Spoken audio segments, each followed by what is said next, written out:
Welcome back into the Sportsmemo Betting Podcast, the last segment, college football, every game on the board podcast. We got our closer in, Mr. Teddy Covers. Teddy, welcome into the pod. How you doing today? I'm doing great, man. How are you? I'm doing good, Teddy, and I know you're doing great, man. 20-4 last year, the start, 8-0 on the sides alone, and this year, man, you're hot again. 58%. That's the last 4 years. Last year, 62% in the NFL. Now, NFL and college football, you're 75% on your big plays, man. You're killing it. What are you doing right this year, man? From the start of the preseason, it's been pretty good, to be perfectly honest. I'm 60% counting every football play from day one of the preseason.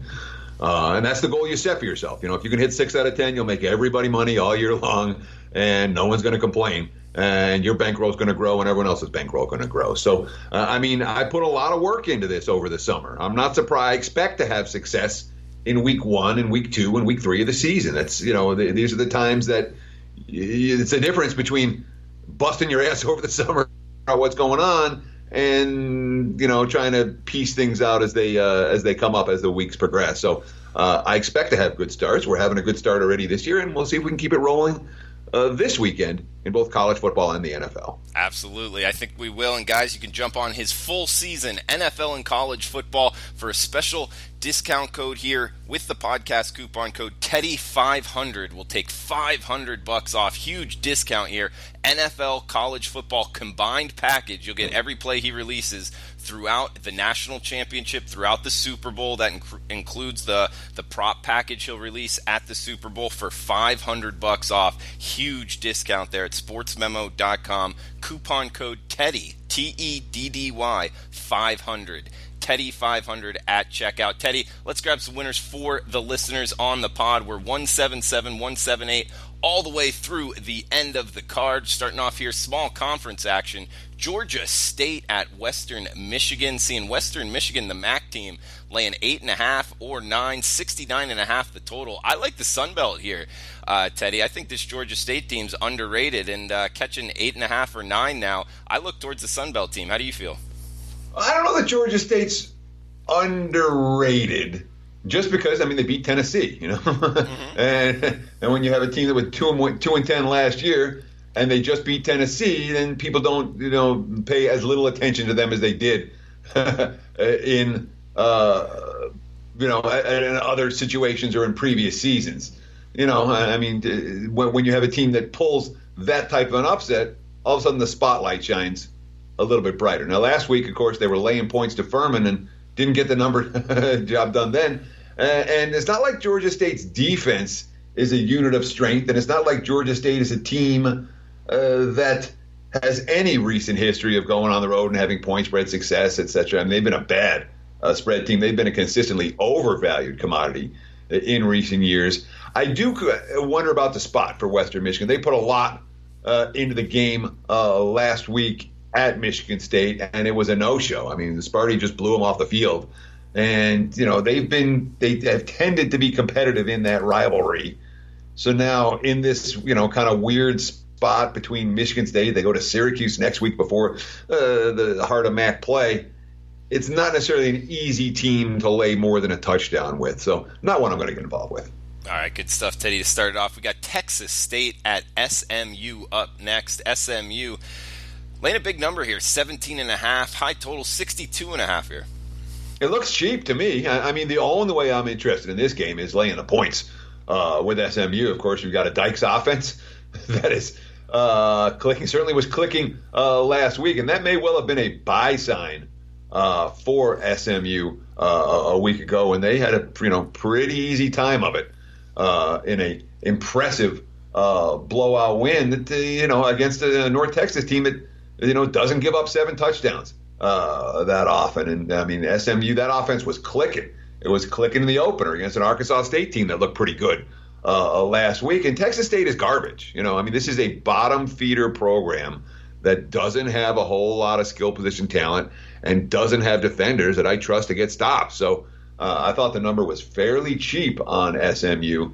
They made my short list this week as a potential blowout. Good point, Teddy. We got Duke at MTSU. This is the ACC team, yeah, at Conference USA. Kind of a unique spot here for the Duke Blue Devils. -6.5 at most shops right now. I am seeing a 7 out there. Also 50.5 being the total. Any interest in getting involved here with the Dukies versus MTSU? I can only lay in this ballgame. I mean, I think the markets are giving Middle Tennessee a little bit too much credit.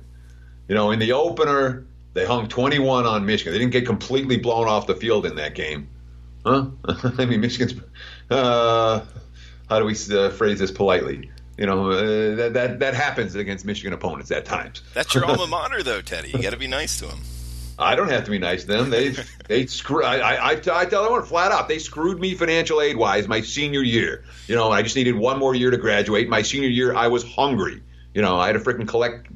That's how I got in booking a little bit. But I think maybe Michigan got me into that. But I have they screwed me, and I don't forget that. Maybe it's 30 years later, I still don't forget it. So it's not like I have any hesitation of betting against the Wolverines or ripping them. When the time is right. I got my diploma and all is well and good. But when it comes to Middle Tennessee, the fact that they're getting market respect because they hung around at Michigan. That's what this is about. And there was a lot of concern. You had Stockstill there for 6 years at the quarterback. With him finally gone, say, all right, how far is this program going to fall? And the market's saying it hasn't fallen that much. All that being said, Duke sure looks like the better team. And the price sure looks pretty cheap. For the Blue Devils. And, of course, it's a Duke team that, we saw them in the Alabama game, which was, predictably ugly. But let's not forget, Quentin Harris didn't play that game. Last week he threw 4 touchdown passes, and he may well be a bet on QB in this setting against the Middle Tennessee State team that I think has sent bettors looking in the wrong direction about the Blue Raiders because of their relative success in Week 1 against the Wolverines. Teddy, next game up, we got Mountain West versus the Pac-12, and a game I'm interested in, man. I think this is an intriguing handicap. We got the Hawaii Rainbow Warriors on the mainland here facing the Washington Huskies. This one on Pac-12 Network, 4:30 Pacific kickoff here. We got 59 being the total and seeing 21 or 21.5. That's Washington laying at home. I have some interest in the dog here, Teddy, but I'm interested in your comments here on Hawaii versus Washington. It really is a fascinating game. I mean, number one, don't be fooled for a minute by Washington's loss last week to Cal. Okay, that was a weird game. The late kickoff, the place was packed, and then the thunderstorms broke out. And this is a game, again, that started, was supposed to kick off 7:30 on the West Coast. They started for, I think they played 5 minutes or less than 5 minutes. And then the stadium cleared out, literally. It's like 10:30 on the West Coast before they got started up again, or close to it. It was after 10, and nobody was there. Everyone left. So the rest of the game was played. The TV cameras were there, but the fans weren't. So it didn't play out like the Huskies expected it to, or like a home game, and they didn't play with a whole lot of energy, and it showed. I don't downgrade Washington significantly off of that loss. That being said, Chris Peterson has not been good as big chalk in non-conference games. That's not the role that we like Chris Peterson in. And the one thing we know about Hawaii is they can chuck the football around. Yeah, and that leaves the back door open in this spread range, because Hawaii recruits the receivers that have Pac-12 speed, but they can't get scholarships for the Pac-12 schools. They don't have Pac-12 size. They got a lot of receivers, 5'8", 5'7", 5'9", the little guys who can run, but Washington's secondary, on paper, they're a lot bigger than Hawaii's receivers, and I really worry if that Warriors offense is going to work in this one, unless it's fourth quarter garbage time, and Washington calls off the dog up 24, and then the back door could be wide open for Hawaii down the stretch. So not a game I'm going to play. My initial lean was towards the favorite, not the underdog in this one, but the more I looked at it, the less I was interested in actually betting it. Yeah, I agree 100% in terms of the backdoor being open. I also want to throw in a comment here, just, as sports betting is becoming more mainstream, and some people confuse bad beat and backdoor cover. That needs to be part of your handicap in this. So if Hawaii, is down 25 late in the fourth and they score a touchdown late, that's not necessarily a bad beat. That's a backdoor cover. That should be part of your handicap, right, Teddy? Let's talk about the psychology of bad beats, okay? Because bettors, when they lose a bet, they like to feel right, okay? Right. And so any bet that loses late, it's a bad beat. It's a bad beat. It was a right side, wrong result. The game's 60 minutes. Weird things are going to happen in the final minute of games. Not every game, but on a consistent enough basis that you have to expect some uncertainty from some late games, and you like the right sides where you don't have to worry about that. Oregon last week is a big ticket. When they're up by 10 touchdowns in the fourth quarter, you're not sweating a bad beat in that one. Right. You want as many of those as you can possibly get. But just because you lose a game late doesn't make it a bad beat. And if it wasn't a right side to begin with, it's hard to really call it a bad beat. Now, the backdoor, you nailed it. Backdoor means that here's a game that is already decided, but the team that's trailing cares about the last drive, and the team that is leading just wants to kill the clock. And the team that's trailing is able to punch in one late touchdown to cover the number. That happens on a consistent basis, too, in college football. It doesn't make it a bad beat.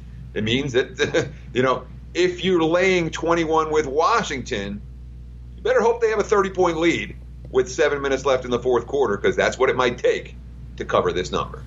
Great breakdown there, Teddy. We got TCU at Purdue up next, and 52.5 the total here, with the Big 12 team laying just under a field goal, 2.5 on the road. God damn it! Before we came on, I was looking to find the stuff on Sindelar, the Purdue quarterback who is in concussion protocol, and now I spaced on his backup. It's it's Plummer. That's what it was. It's Jack Plummer, who is no relation to Jake Plummer. And but he's a redshirt frosh. Sindelar's in concussion protocol right now. I don't want Purdue without their quarterback. Okay, period. Plummer was a decent recruit, PS 60. He's not like one of the top 10 QBs in the country or anything. And he's a frosh going against TCU, who we like Gary Patterson's defensive mind, even when the personnel isn't always there. So I certainly understand all the TCU money coming this week, and it's not money I have a whole lot of interest in stepping in front of, although this line will move on game day based on the status of the Boilermakers' starting quarterback, not their backup. Good stuff so far, Teddy. We're about halfway through the segment here. Last segment on college football, Every Game on the Board podcast. Guys, we'll be doing this each and every week throughout the college football season. So if this is your first time listening, stay tuned to sportsmemo.com. We're going to be breaking down every game on the board in college football. Tomorrow we'll be doing it in the NFL. That's for each and every week throughout football season. And we do have some questions this week we will answer at the end of this segment. So appreciate everybody that did shout out on Twitter. You can reach out to Teddy at Teddy_covers or myself at Drew Martin Betts. Happy to answer any questions on the podcast going forward. Next game up, Teddy, we got the number one team in the country. Had a scare last year in this matchup. We're talking about Clemson at Syracuse. Looks like the Tigers -4 touchdowns on the road. 65 the total, Teddy. Yeah, real scare in this matchup last year. If you remember, that was the week that Trevor Lawrence got announced as a starting QB moving forward. Kelly Bryant announced he was entering transfer protocol, and then Lawrence came in and got hurt against Syracuse, and the perfect season and eventual national championship that was in jeopardy, and that was their toughest test of the entire year. It's a loss. I mean, it's not a loss. It's a game that Clemson certainly remembers. Okay, period. Now, we've seen in 2 games from Clemson. Look, the offense didn't work last week against A&M. That's a concern. And even against Georgia Tech, I know they scored 52. It feels to me like Clemson's, I don't know if their receiving core isn't as good as it was a year ago, but they just haven't clicked on offense yet, which means I'm not laying this price with Clemson against a team that battled them to the finish last year. And boy, if you want to buy low on Syracuse, now might be the time to do it. The Orange didn't look good in their opener against Liberty. The offense didn't work. And last week, blown off the field before halftime, giving up 6 touchdowns to Maryland before halftime. The offense couldn't do anything. But on the other hand, I mean, Syracuse had a quarterback who everyone believed in last year, in Eric Dungy. And the guy was a stud, and he was better than his stats. The heart was there. I haven't seen anything I like out of DeVito yet, and I haven't seen this team take a punch particularly well. They didn't take a punch well last week. So, I understand people are always so interested in betting the top 5 teams. Your Alabamas and your Clemsons and your Ohio States and Georgias and those aren't the games that I tend to get involved with on a week-in, week-out basis. Once in a while I do, but not on the reg because they aren't teams I'm necessarily excited about stepping in front of. Clemson's elite. They are truly elite, but they're priced elite. So you have these top teams, and again, you can get involved with them. I tend to find my value in the college football board without betting on or against the true marquee programs. Clemson's that good that I don't want to step in front of them unless there's a darn good reason, and there isn't this week. But they're priced more than appropriately in the betting markets. You're saying, I got value betting on Clemson? No. That's not what I would call a value-laden proposition. So it's an easy pass for this better. And, as for Syracuse, again, I cashed with them against Liberty. It was a wrong side winner. I'll take it. But I'm in no rush to get back to the window with the orange anytime soon. I'm really concerned about DeVito at QB. He's not very good thus far. Teddy, talk about teams, not going in the right direction at all. Maybe a sell-on opportunity like you're talking about with Syracuse there. Florida State at Virginia I'm talking about, and Willie Taggart's group. Man, not off to a good start at all. Losing to Boise State and then against Louisiana Monroe, only winning because of a missed extra point there.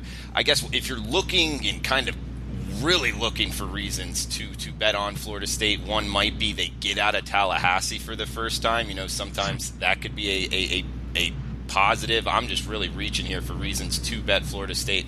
I like UVA here, laying -7.5 now. We're seeing 58 the total. Any interest in getting involved here with FSU versus UVA? I mean, Florida State on the road last year under Taggart. They go to Syracuse, they lose 30-7. They go to NC State, they lose 47-28. They go to Notre Dame, they lose 42-13. Well, there goes that thought, man. Well, the Florida State's been getting blasted in these games. I mean, they did hang around at Miami. They were +14 in that game and only lost by 1. But they did beat Louisville on the road last year. Something to keep in mind with FSU Miami, there's a lot of FSU fans in South Florida, so that's like a 50-50 split in that one. Sure. So the question is, what do you do with a team like Florida State? That, to me, is the broader question here. All right, you have the Florida States, you have the Tennessees, you have the UCLAs, who we'll talk about in a minute, these teams that are getting nationally humiliated for their performance. And Florida State's 1-1. I mean, it could be worse. Yeah. It could be a lot worse for Florida State. And it's not like the offense hasn't moved the football. They moved the ball up and down the field against Boise in the first half. Wasn't a good second half. And they did the same thing last week against Monroe. We don't trust Florida State's defense. Virginia can move the football. This total, to me, Florida State over has been pretty easy the first 2 weeks, and Virginia isn't thought of as an over team. We've seen money come on the over this week, 58 now, the prevailing number, and even that to me seems a little bit cheap. But, when you have a team like FSU that's been humiliated and embarrassed and has some talent, this might be the week that you take a shot with the money line wager. If you're going to play the Seminoles, I wouldn't take it plus the points. I'd make sure to have a little piece of the money line. And if you're going to take Virginia, look, I wouldn't be shocked to see FSU get slapped around again this week. That's not a team in a good mental state, and Virginia's real. But the price isn't right. And that's plain and simple. Laying a touchdown with Virginia against Florida State, more than a touchdown, that's a little bit rich for my blood. When you grade out the talent for these two squads, Virginia's not a touchdown better. He's Teddy Covers. You can find his services at sportsmemo.com. And guys, remember the podcast coupon code TEDDY500. That's TEDDY 500 at checkout for $500 off his NFL and college football full season package at sportsmemo.com. That's a huge savings there. We'll have it active for 48 hours. Sportsmemo.com. Check out coupon code TEDDY500. We got Oklahoma at UCLA. The Sooners laying 23.5 in the Rose Bowl. 73.5 the total, Teddy. Yeah, this number's going to go down. They're going to bet UCLA at some point. Who's going to bet UCLA? Gosh, they just look so bad, Teddy. I'm not disagreeing with that. I'm telling you, the broader markets are going to bet UCLA at some point. This game's now, they're not going up to 24. And the fact that it's sat all week at 23.5 is telling you all you need to know. This will go down.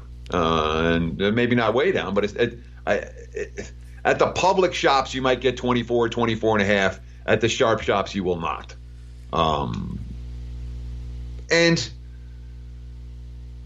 when, again, there's not a complete talent mismatch between these two teams. It's not like UCLA has nothing and Oklahoma has everything. UCLA, no, they haven't recruited great, but they're not outclassed at every position like many of the teams that face Oklahoma are, like South Dakota was, like Houston was.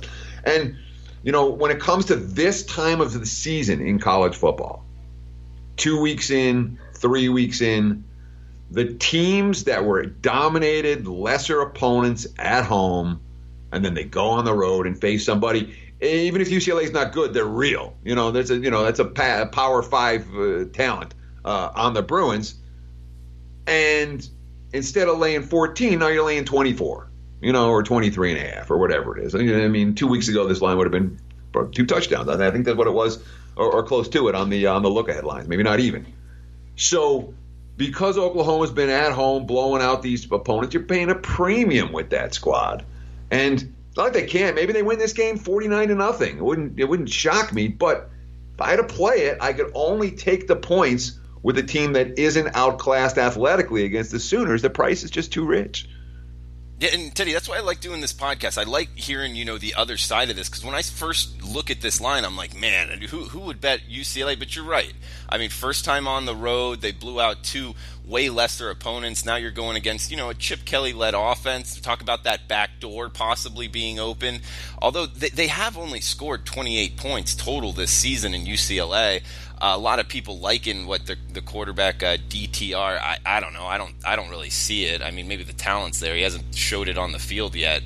It's just, everything about me says bet the Sooners. But you're right. I mean, going back in hardcore handicapping and staying true to kind of these sentiments that you're talking about, it might be UCLA in the points, huh? I mean, let's not forget, for as bad as the Bruins offense has looked, Cincinnati and San Diego State are both excellent, not good, excellent defensive teams. They are, both of them. So, the Bruins aren't going to face a tougher defense than one they faced the last 2 weeks. Not here. Yeah, that's a good point. All right. Well, we got Northern Illinois at Nebraska up next, 193-194, 5 o'clock Pacific kick here. We got 54.5 being the total, 2 touchdowns pretty much across the board. Seeing Penny laying a 13.5 here. That's the Cornhuskers in Lincoln, Teddy. So I talked a little bit earlier in the show about the work I do over the summer, and that's where you put your ground, that's where you get your initial opinions about teams, and you're following them and you're tracking them and you're dealing with what spots am I looking to bet on and against and all that. So one of the things I did was go through and make a list of teams I did not want to bet against on the road. I call them road-ons, if that makes sense. And last week, I'm an idiot. Okay, I looked at the list, and I'm like, BYU's on my road-on list. And I'm like, well, I don't care. I just want to pay. And lo and behold, there, the miracle at the end, and BYU gets a win. I'm like, I swear I will stay true to this list moving forward. I swear that's the one time this year that I jumped against it, and I will not do it again. I won't.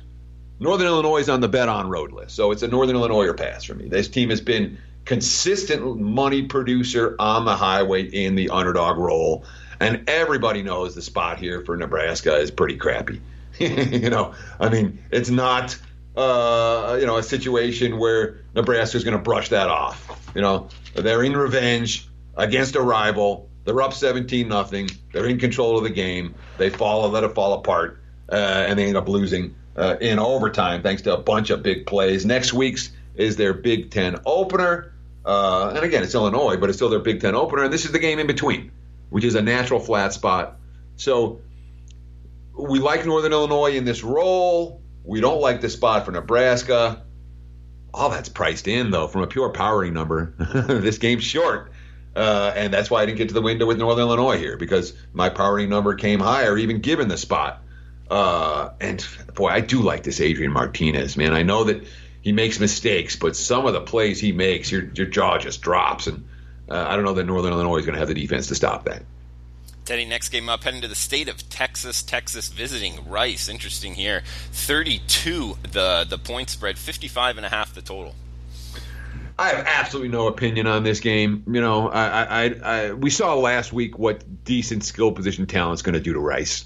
You know, I mean, Wake Forest had receivers running open all over the field against that Owls defense, and Texas should the same. You know, it's not a defense that's capable of competing against upper echelon programs. But on the other hand, you know, I mean, Rice has been able to move the football a little bit, and you know, the roles that we like Tom Herman in are not the let's lay 30 points on the road, or it's not a true road game or anything, but let's lay 30 points away from home against the Owls. So it's an easy game for me to pass. I don't trust Rice to hang, and I don't trust Texas to stay focused for 60 minutes and put the they again, it's one of those deals where you want them up by 40 going into the fourth because that back door might be open. Teddy, good stuff. We got one game left, and then we're going to answer some questions. Appreciate the guys reaching out on Twitter. We got the coupon code Teddy500 at checkout for $500 off for the next 48 hours of his college football and NFL full season at sportsmemo.com. That coupon code is Teddy500. Teddy, big one here in terms of sports betting. We got a singled out degenerate special. What I mean by that is it's the only game kicking off after 10 o'clock Eastern time. So there's going to be a lot of tickets written on this, almost like you got to have an opinion on this one. Texas Tech at Arizona. Big 12 versus Pac-12 here. We got Texas Tech, the Red Raiders, laying 2 on the road. High total of 77.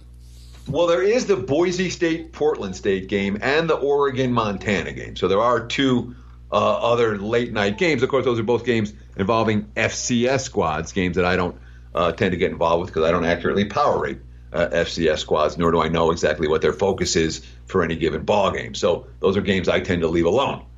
The only game on the main betting board is this Texas Tech-Arizona. And, of course, this will be the degenerate special. Of course, everyone's going to bet this game.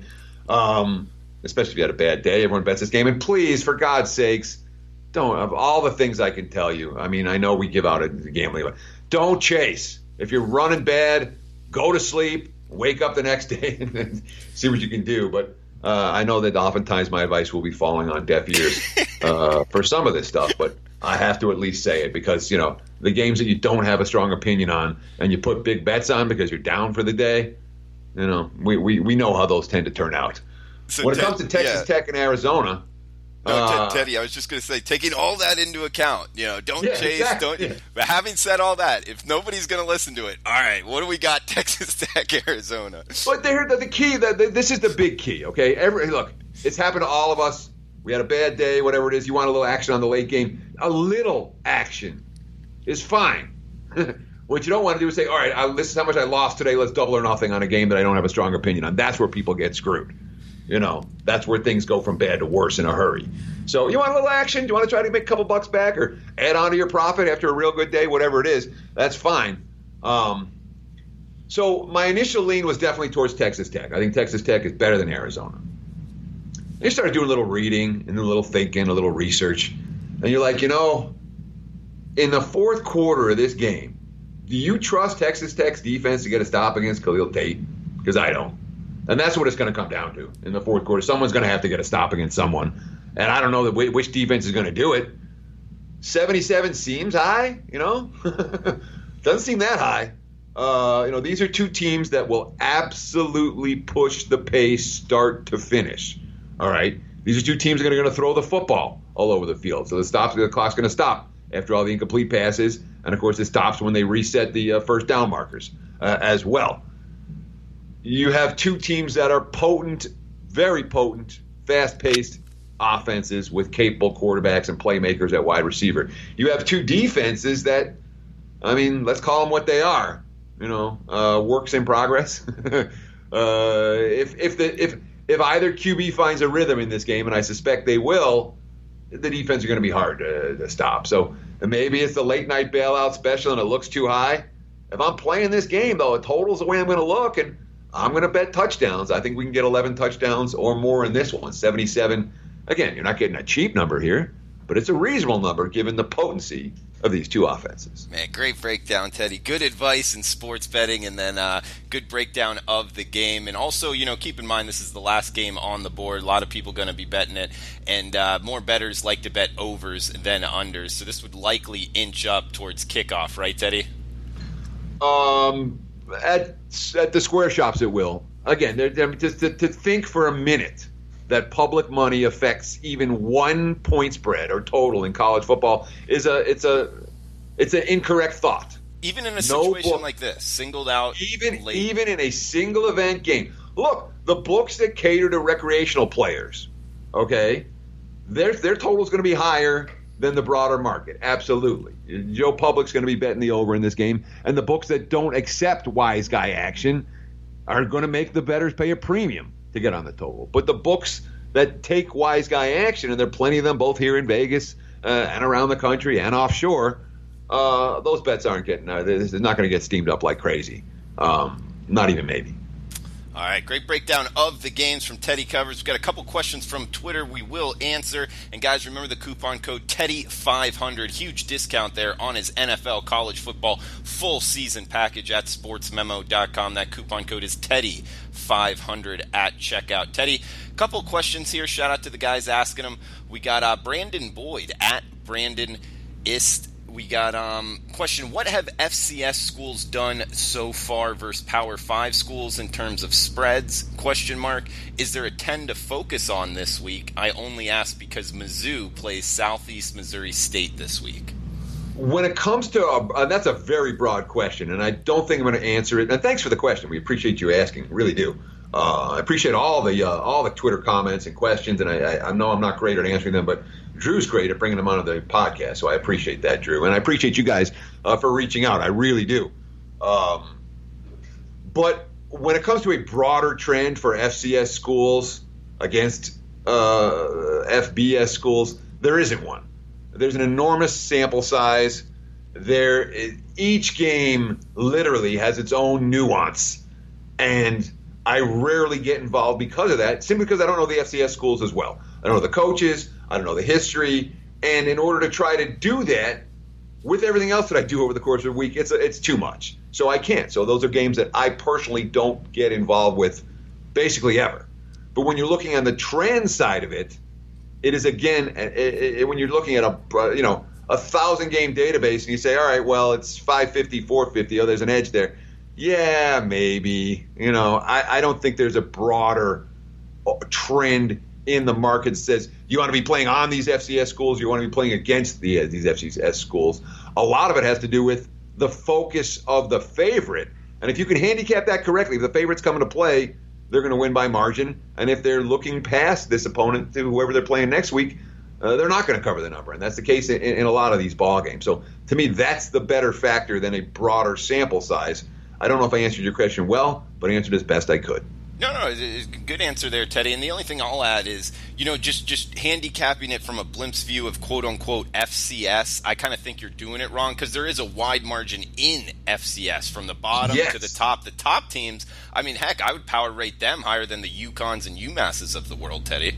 I'm with you 100%. Your South Dakota States of the world, the teams that are in the playoffs every year and the like are absolutely power rated higher than a UConn right now. It's not even close. So, yeah, the difference between a school like that and a school like, I don't know, Howard, is enormous. And we do lump them all together into FCS. But unless you know that nuance, unless you put the time into the FCS schools, which some people do, I don't. I find that I do too many podcasts to do that, Drew. And that's the truth of it. If I was just betting and wasn't giving out any information to anyone, I would probably spend a lot more time on that. But part of my job is to bet. Part of my job is to sell plays. Part of my job is to give out information. And when it comes to that, when you're trying to, wear a couple of different hats at the same time, your ability to find time to really know these FCS schools is limited, at least for me. And that's why I don't tend to get involved. Absolutely. And Brandon, a good person to ask that question is Mid-Major Matt. He's a handicapper here at sportsmemo.com as well. He does the FCS handicapping.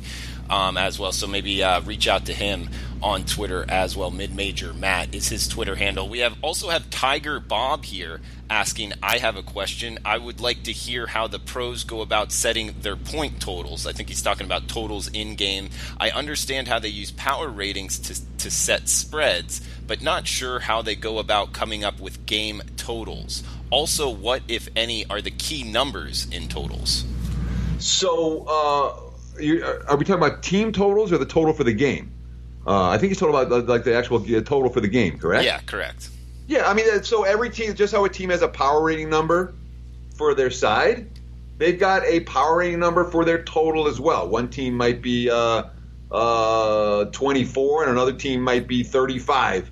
It has to do with pace. It has to do with their offensive play. It has to do with their defensive acumen. But the odds makers have created these team totals for each team, and Team A versus Team B, they're going to basically add the two together. Now, when they're two lower scoring teams and or two higher scoring teams, you will see some significant adjustment off of those team total power ratings initially, but it's just literally a mathematical formula that factors in pace of play, offensive explosiveness, defensive acumen, and if you look around, it's not easy to find, but you can find some of those numbers online, or you can create your own. Good stuff, Teddy. That works, man. And anything else you want to throw out before we shut this podcast down?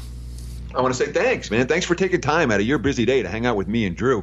Hopefully we gave you some info you can use to make money with on Saturday, and if we didn't, I apologize. We'll try again next time. Absolutely. And for the score, also ask a question about the scheduling of the podcast. He's saying he couldn't live without it yesterday, and trying to post at least one segment on Wednesdays going forward. So this week just kind of behind in terms of getting that first segment out. So normally we'll have one of the segments out on Wednesday, the rest on Thursday, and then of course NFL Every Game on the Board podcast on Fridays. So guys, we'll be back tomorrow. We got Rob Vino, Hunter Englehart breaking down the full card in the NFL on tomorrow's podcast. Best of luck with your bets tonight, and we'll talk tomorrow.